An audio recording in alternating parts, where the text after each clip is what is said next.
Thanks for joining me again on Rusty Relic Revivals. Got another video for you. We did a will it run on this thing a while back, and I'll throw this in there. Talked about the difference in a round headlight and a square headlight 78. Well, that was a 78 custom pickup with round headlights. This is a 78 Ranger Bronco with square headlights. So there you have it, the difference in square and round headlights. Custom trim 78s had round, Ranger XLT and the higher trim levels had square. All right, this is 78 Bronco. Bought it a while back. Unfortunately, it's got some rust in it, but it was really well optioned. It had factory limited slip differentials, still has a factory roll bar in it. It's got air conditioning, some pretty good options, but it does have some rust, so kind of sad about that, but it's all complete. It's all there. I forgot one of the options it had was the outside or the inside hood latch. Let me come around here and pull that first. So yeah, as I was saying, original 400 engine still in here. It is not stuck. I have checked that, but I've not tried to start it. So we're gonna do it will it run here on this 78 Bronco. All right, so we've got a battery on there. Check to make sure it's hot. Got actually real full of oil, no water in it. That's a good sign. Radiator, yeah, it's kind of dry, but we just won't run it long if it fires until we get some coolant in there. I'm optimistic. There's spark plugs in everything. 8 spark plugs, 8 spark plug wires. And unlike the blue truck, I did check. If you watch the 78 F-150 4x4 will it run, there was no starter on that truck. I have checked. There is a starter on this Bronco. So I'm thankful for that. As far as I can tell, everything electrically is in place. So just for kicks and giggles to get things moving, I'm going to see if there's any signs of life from cranking over. See how it sounds with that. All right, that's a good healthy crank. So I got the switch on inside. Let me pour a little gas in the carb.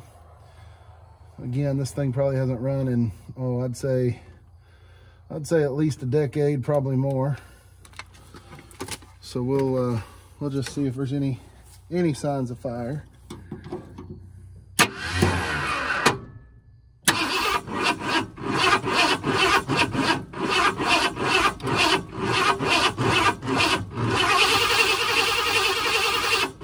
Well, it does not like that. So let's see. It acts kind of like it didn't feel too happy about me putting some gas in it.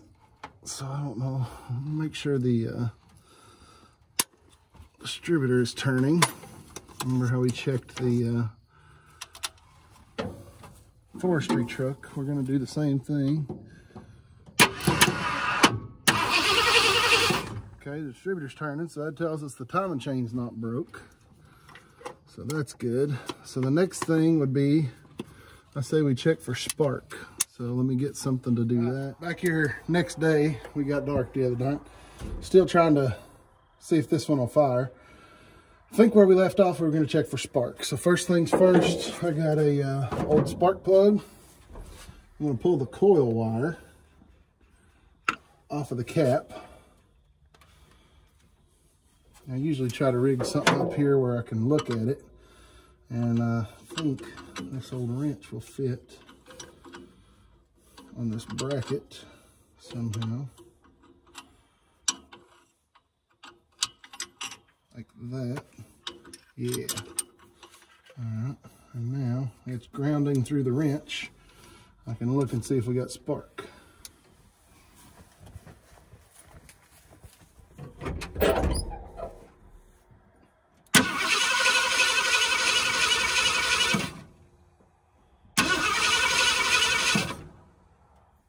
All right. I'm not sure if it showed up there on the video, but we do have spark. Make sure you shut the switch off, because if you don't, it will take the path of least resistance, which could be through your hand. Ask me how I know. So we got spark on the coil going to the distributor cap. Pop the cap, make sure the distributor cap terminals are a little corroded, but they ought to fire on what I'm seeing, so I'm not going to worry about that. So I'm going to check and see if we have spark off the #1 plug, just to basically check and see if it's making it all the way through the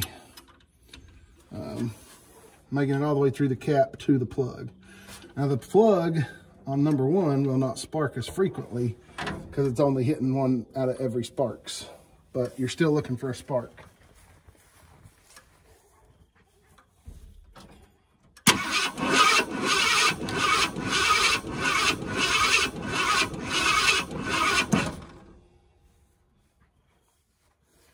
All right, it is sparking.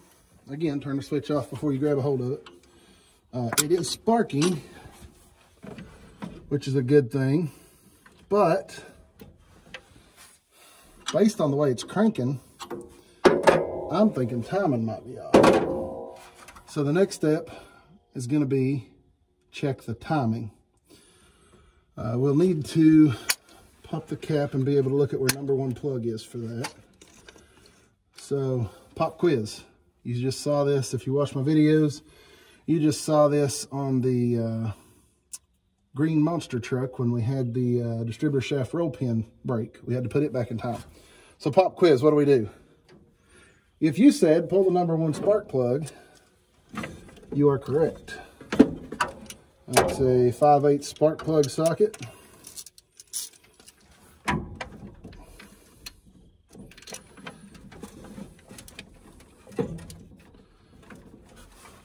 Alright, so we'll pull the #1 plug, and then, actually it doesn't look too bad. And then we have to check our timing marks on our vibration dampener. So let me go underneath and do that. It's pretty dusty and dirty. So what I usually do is take a small wire brush or something, brush the pulley, turn it by hand. If you remember the last video, it'll take a 15/16 socket, a short extension, and a 1/2-inch drive ratchet. And you can stick that on the big bolt inside the vibration dampener, turn it a little bit at a time. And I'm gonna brush that and mark those marks, and then I'll show it to you. Okay, so I'm put the big mark on 10 degrees before top dead center, put the little mark on 0, which is top dead center, and I've got everything cleaned and marked. All right, it's getting dark on us, but I really wanted to get the timing checked tonight, so I got my light out. Again, thumb over the hole and bump it.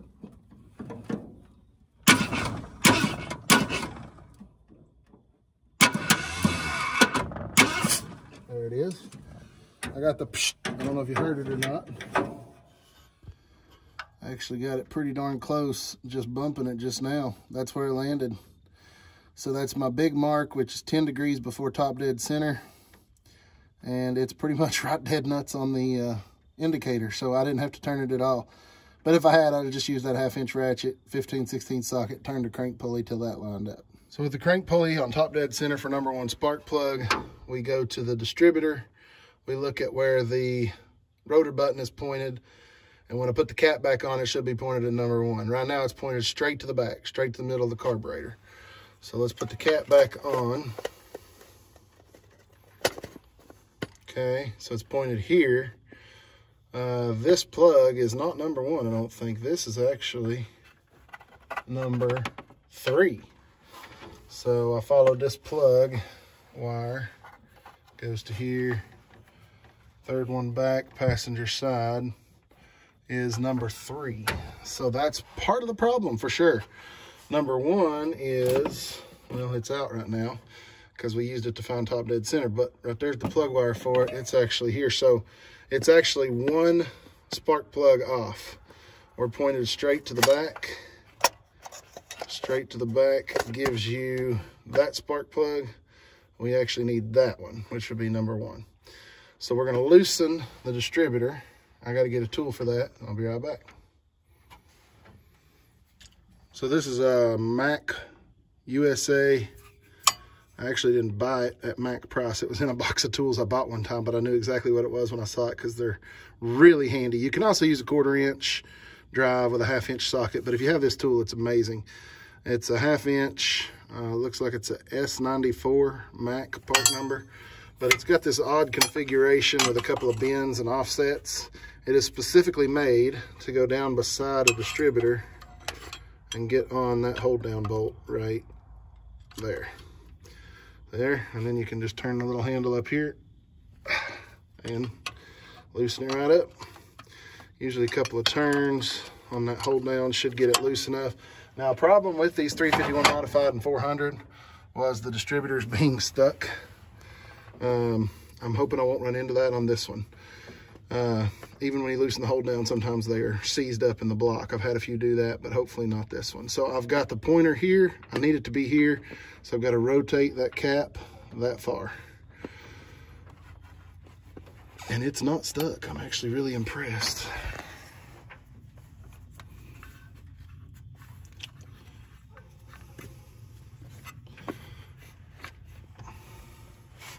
I think we're getting pretty close here. The cap is marked, and you can see right down there is a number 1. So the cap is marked number 1 and is pointing to this one, and the rotor is pointed straight back, so we want to get it pretty close. That's about where we need to be right there. So I'm going to go ahead and tighten it down right there and see if we got any sparks with that. I'll need 2 hands though. Bear with me. All right, I used the tool I showed you to tighten up the distributor hold down. Got it approximately where it needs to be for number 1 spark plug. So I'm putting number 1 spark plug back in, and I will reconnect number 1 spark plug wire. So I think we're ready to try it again. All right, give it another once over. Got the distributor, better tighten these up. That would help. Got the distributor latch. Distributor cap latch is closed back. Spark plugs hooked up, coils hooked up. Set the timing best I could. All right, we'll give that a go. See if there's any signs of life in her now. Fire in the hole.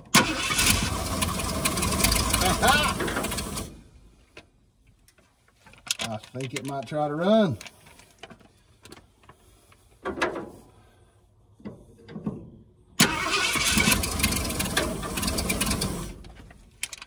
I think she's gonna try to go. Throttle linkage is not stuck.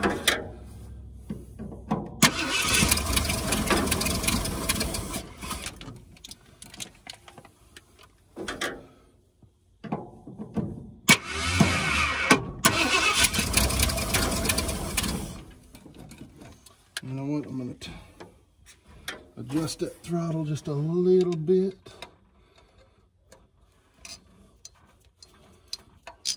Open that up just a little bit.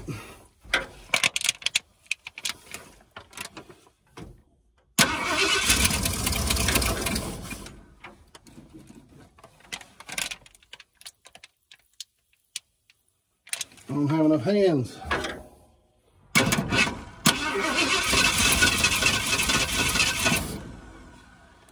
She's just a thirsty motor. Give her a good drink that time.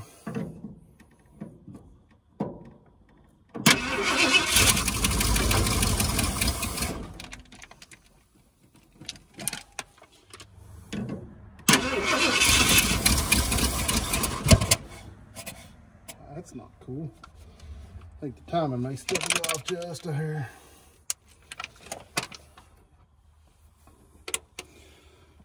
So, I'm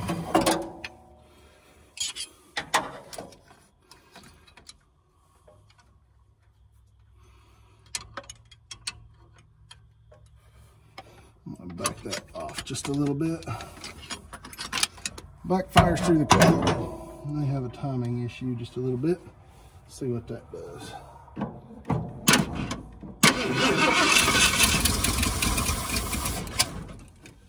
That's a little better. Let's go just a little more.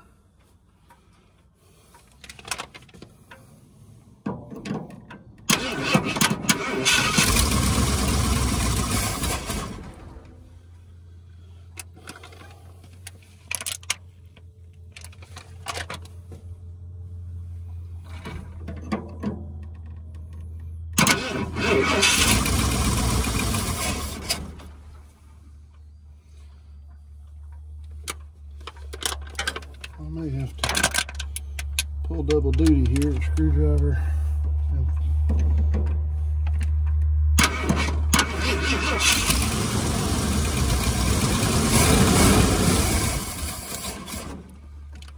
That worked pretty good. Let's come back just a little bit.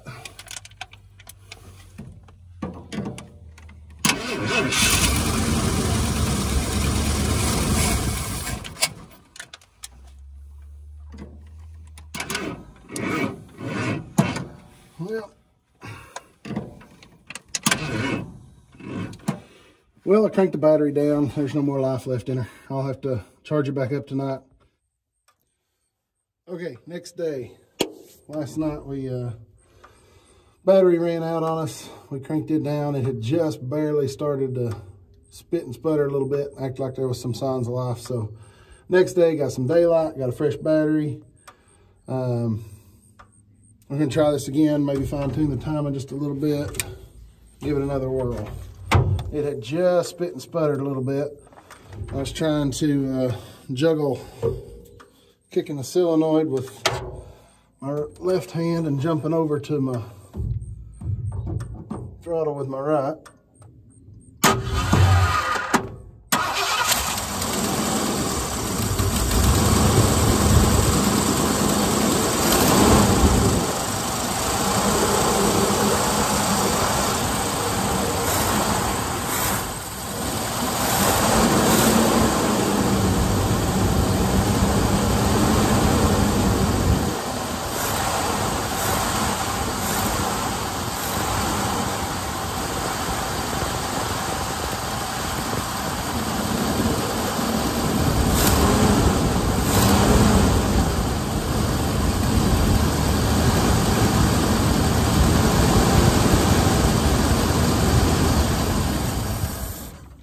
All right, that's what we were after.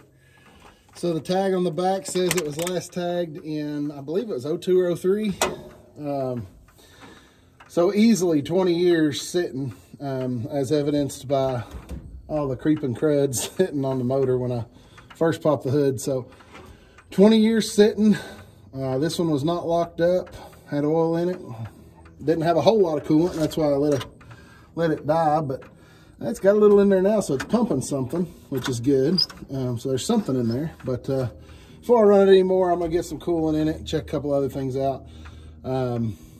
Probably end up doing a fuel pump and maybe having to rebuild the carburetor on this one. But biggest part of it is done. It's resurrected, and it's seemingly a pretty solid engine. No big clouds of smoke, no rods knocking, no valves clattering. So I think this one's going to be okay.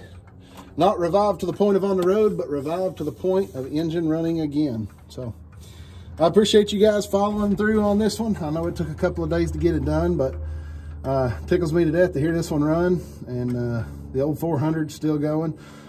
People ask 400 and 351 modified, are they the same thing? No, they're not the same thing. 351 modified and 400 share a lot, but the 400 has a 1/2 inch longer stroke. So usually you can tell on the valve cover. This one you can still read it.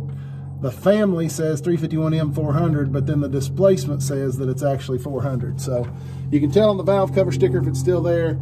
If it's not, you can pull a spark plug, go to bottom dead center and top dead center, measure the stroke.